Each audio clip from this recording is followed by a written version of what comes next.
welcome back. Thank you for tuning in. I'm Erika Shorty, Business Engagement Manager with Charlotte Works, and I am right back here with the awesome Efuru Brewer. How are you? I am doing well. I'm doing good, and I cannot complain, and I won't.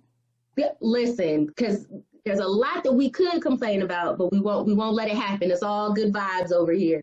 So you actually did this interview with me at the onset of this pandemic. And here we are in December. It's about to be a whole new year. And a lot has changed, I can imagine. So yeah, just kind of fill me in, like what has changed from the spring and so here we are in December. Well, the biggest thing that has not changed is I'm still annoyed with Zoom. Zoom is something different, and it's definitely been a work of art to get used to. And since the spring to now, I can say that I do appreciate more that at least the face-to-face that we get on Zoom. Just the live connection that we get, like, equally. So I mean, this technology stuff really isn't me. You know what? I am an adapter. So I love that. And I think we've all had to adapt in these times in different ways. And I know the one thing that you've had to adapt, you're still in high school, correct? Mm-hmm. So how has virtual learning been? We're now 9 months into this global pandemic. So how has that been for you for 9 months? Well, I can say thank you almost to my school for the way they have been handling the virtual. And I am a senior, and I'm blessed to only have half a schedule. Yeah. So I'm only in class for first block and second block, and then I'm off online besides when I have to go do my homework and stuff like that. So for me, virtual learning, and especially with my experience with my school, virtual learning has turned into something where it's like, okay, just get up, do it, knock it out. Instead of it being like, oh my God, I just turned over, I'm unmotivated. You have to think yourself out of that process. And when you think differently, you approach the situation differently. And so when I wake up, I'm like, okay, well, get up, brush my teeth, like at least have my teeth brushed, like no just rolling over. At least have my face washed, something, and then log into school. Yeah. That's a really great outlook to have, especially when you've been doing this for so long. It's been 9 months with virtual learning. And so I can imagine this time of year, it's the holidays. A lot of students your age are probably experiencing some kind of burnout. What advice would you give to teens like yourself who are experiencing this burnout? Like, okay, enough is enough with the Zoom. Well, for me to start, like the kind of person I am, I'm a just do it kind of person. And when I talk with friends and stuff like that and they get down and out, I'm just looking at them and I'm like, look, we both tired and through. We don't want to do this no more. But the thing that you don't want to do is sabotage your future for when you're maybe not on Zoom.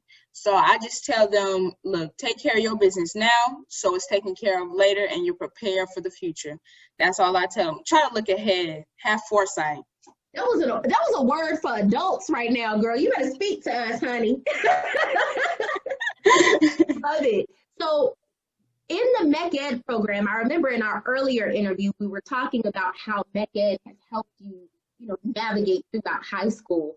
How has that been working with MeckEd, being a part of the MeckEd program while going through the pandemic as well? Well, I'm actually at the MeckEd office today. Yeah, that's really dope. And working with them, like I mentioned earlier, they allow us to come in for virtual learning together, which is really dope. And actually the setup in here is like we have the blocks and stuff like that. The board is the plastic walls, and then they have only like a certain amount of people can come a day, and we're very distant. So I will say that seeing some other like schoolmates here in person, and we both have that same struggle and we're doing the same thing in different lanes, it really, really, really helps with getting through this real big human disconnection. So I would definitely say MeckEd has helped a lot with keeping us connected. And they also have like different activities that we can do, like events that we do, and they sanitize the place, and then we come in with our mask, and then we can do what we have to do, and then keep it pushing. But at least we got to see each other for the day. So I think that's so awesome because, like, even for myself, I find that human connection is like a big thing for me. I've always been one of those individuals, like I'm a hugger, and everyone knows that about me. So it's awkward for me to be in places where I can't really do that, but to be able to have some kind of human connection is so important. What would you say to maybe other youth serving organizations, or just the city of Charlotte, period, who are in this space where they're trying to figure out how to navigate helping young people? What would you suggest to a youth serving organization, or just to the city in general, on what they could do to help? Yeah, well, I've also worked through MeckEd. I worked this internship with this other family outreach center. So like I was kind of doing what they do at MeckEd somewhere else on the back end, and just sitting through that, and also being on the receiving end. My biggest piece of advice is to get that connection in, have those in-persons and the online virtuals. Like in my outreach center that I went to, we used to have Saturday meetings, and a certain amount of girls would come, and then the other amount of girls would be on the TV on Zoom. And that was really cool because we got to interact in both ways, and we got to like hear them and see them on the TV while also seeing each other in person, just mixing it up, like keeping it creative, like keeping the brain moving and the juices flowing, because that is definitely what has helped me stay as lively as I am during this pandemic. And that's the biggest advice I have for Charlotte and any other outreach center. I love what you said, like just being able to cultivate that type of environment where even if you're not in the same room, you almost feel like, that person is right there. Yes. And speaking of connection, I was connected via social media that you yourself actually started your own brand. And I'm blown away. So you blew me away the onset of the pandemic, and then you and I have kept in contact throughout this pandemic, and just kind of talking and touching base to see how everything is. Right. What is this brand that you have built, girl? Tell the people. Guys, I'm excited to talk about this, not just because it's about me, but I'm telling y'all, this branding, like this stuff is very different, and it has brought forth another side of me that I didn't know was inside. And so my brand is called Miss Growing Guru. I'm Miss Growing Guru, and a growing guru is just a person, a soul, a being who is working every day to be them best selves. And so that's why I have growing and guru, because you want to be a master of you. Nobody else, nothing else, but you want to be a master of you. And so being a growing guru is anyone who wants to master themselves and understand, like to master yourself is to understand who you really are and to affect this world accordingly too. And so this branding for that specifically is really tough, especially with my age group, because they are very disconnected in a way where it's like social media, money, like where they keep reaching out for things that they have inside. And so I don't know if you guys know this, but in my generation, it's like a influx of people with depression and anxiety, and like it's crazy how many people every day talk about being suicidal and emotionally unstable. And so for me to do this and do it right, and do it where like they don't feel like it's a drag to be their inner selves, because they haven't touched that in a long time, and that person is kind of scary to them because they don't talk to them all the time. And so to do what I'm doing in the way that I'm doing it, it's been tough. And I will say the support of the adults in my life and the adults that I've talked to has really helped that process go along, because sometimes I just be like, you know what, okay. I can imagine. I mean, we talk to adults and employers all the time who are in the process of growing their own business, and they're in the process of building their own brand. And so when you're in this space, you're young, you're growing, you're learning, and then we're all at home.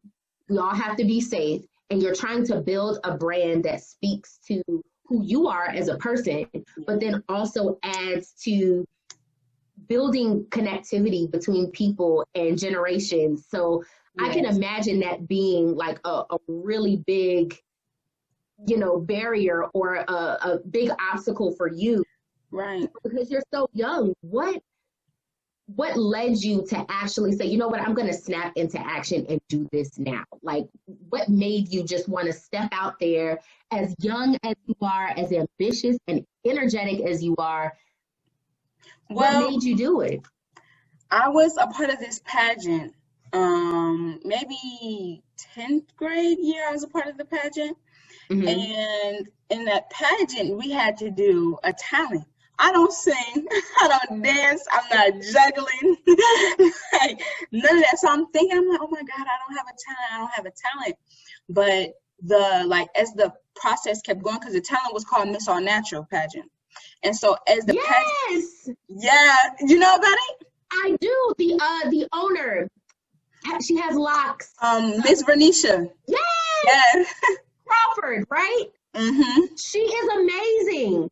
Yeah, she is. Awesome. Look at that. Talk about connection. I know. Charlotte is small but big all at the same time, man. Yes. Doing that pageant alone had opened me up to a whole part of CLT I didn't even know existed.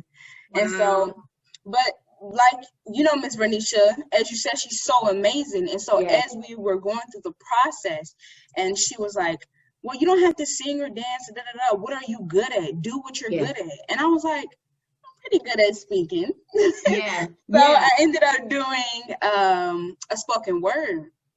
And we also had to do like a 1 to 2 minute speech. And in that spoken word and in my speech, I ended up connecting to, and what I came to, like my conclusion was that people my age right here, they need somebody like me. They need someone who don't care what everybody else is thinking or what they're doing, who is stern in themselves and also who's open to the mistakes and the shortcomings of human beings and still accepting them as them. And so when I got on that stage, I was talking about it and this, that, and the third, and then I ended up winning it because of that. And I was like, okay, this is what you're doing. Yeah. From this point on, this is what you're doing. And I did a lot of off-screen work, like work with the community and stuff like that. But then I was talking with my godfather, and he was like, yo, you should take this to social media. I mean, he said a lot of kids your age are on social media, and they're eating off of social media. You take your turn, take your pick. And I was like, you know what? You're right. You know what? You're right. I think I will do that. I will say, it is very rare that I come across young people that have this fire like you do. And that's one of the reasons why we wanted to follow up with you, because, I mean, you are sharp. You have an idea, a strong foundation of who you are at such a young age, but you also have a strong idea of where you would like to go. And as humans, we're all figuring this life thing out, and we're all figuring out who we are during these times, because they are unprecedented. We can't, physically talk to someone about what do we do in a pandemic, because we don't know. This has never happened before. But what I love about who you are is the positive energy that you bring. And so I challenge you just to make sure that all of the young persons that you come in contact with, that you are oozing this positivity, because the world needs a lot of that right now. We've had a lot, we talked about briefly during our last interview, about some of the racial and social injustices that we were experiencing and that we have been experiencing over the years, and the light that you have, the confidence that you have. Young people like yourself they need to understand that it's okay to be rooted in that. So I'm Yeah. just super proud of you Thank and you. how you're doing it. Thank you. Like I said, I really, really, really have to give thanks to the adults in my life and to the adults like you that I've met on the way.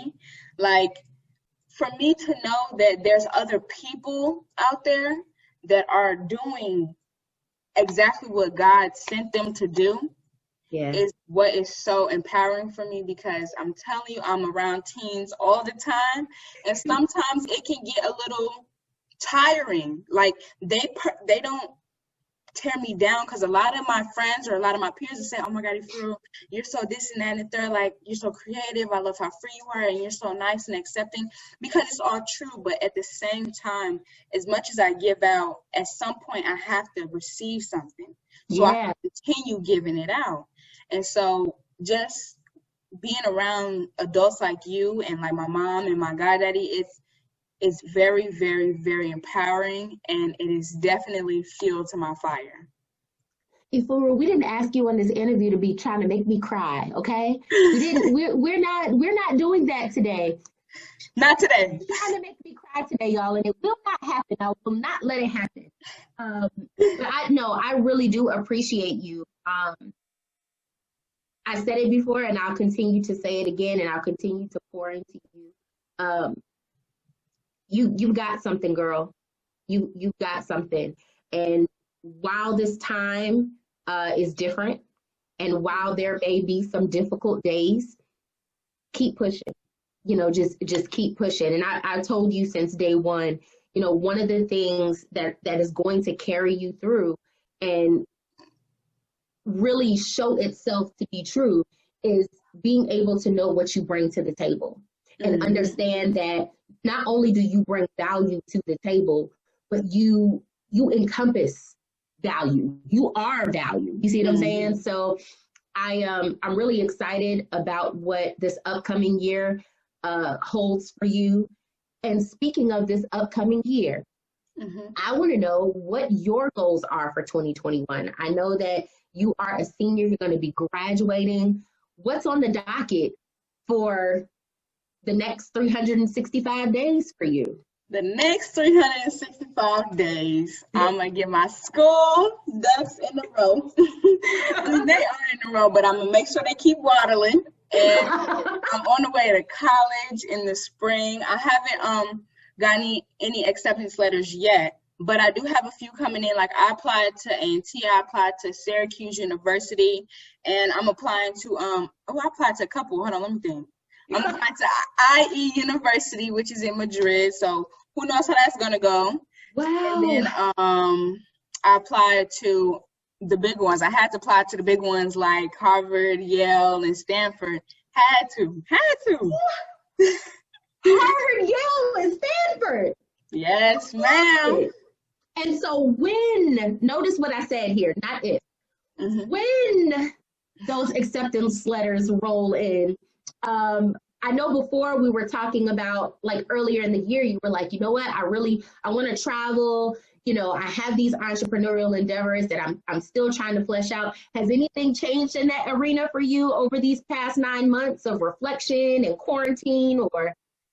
Well, I would say I still want to travel. So all the schools that I'm traveling to, that I'm applying to, they all have good travel programs. They all have, like, traveling within my major, so I can get out there and travel to different countries, states, cities. It don't matter, just getting a move on it. Because I've noticed that, especially with quarantine, I've noticed that if I'm not in motion, I get really still really fast. Yeah. And that's something that, like, I have to push myself to do all the time. So I know that if I'm going to go to college, then I need that freedom to move around, rather that's taking a 3-hour train ride to the city, or if that's going abroad for a semester. I need that flexibility with being physical and stuff like that. So I love it. I'm really excited about your journey. I am excited for you to update us all about your journey going into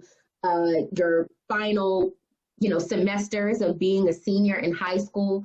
So we can't wait to get the update about, number one, where you choose to go when those acceptance letters start to roll in. And then, of course, just hearing about, your journey of how you were able to graduate high school during a global pandemic. So I'm really excited about that.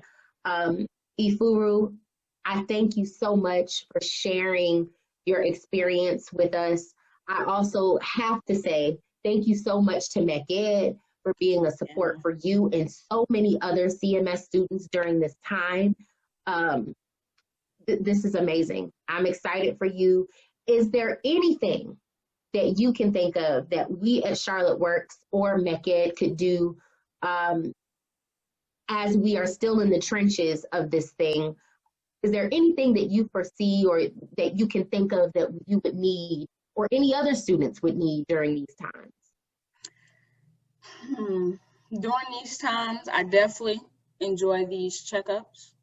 So for Charlotte Works and for MeckEd and any other family outreach or just outreach center, definitely keep checking up on your people, because even if they don't say thank you all the time, I promise you we appreciate it. Hearing from somebody outside of our house feels amazing. So that's one thing. Keep in contact with everybody, and keep the sprinkle of in person, because we enjoy it. You got it. But you got my commitment. You got my commitment. We are on board. Again, thank you all for tuning in. Again, I'm Erika Shorty, Business Engagement Manager with Charlotte Works. We're still going through this thing, but we're going to get through this with positivity as we engage, empower, and employ the city of Charlotte. Thank you.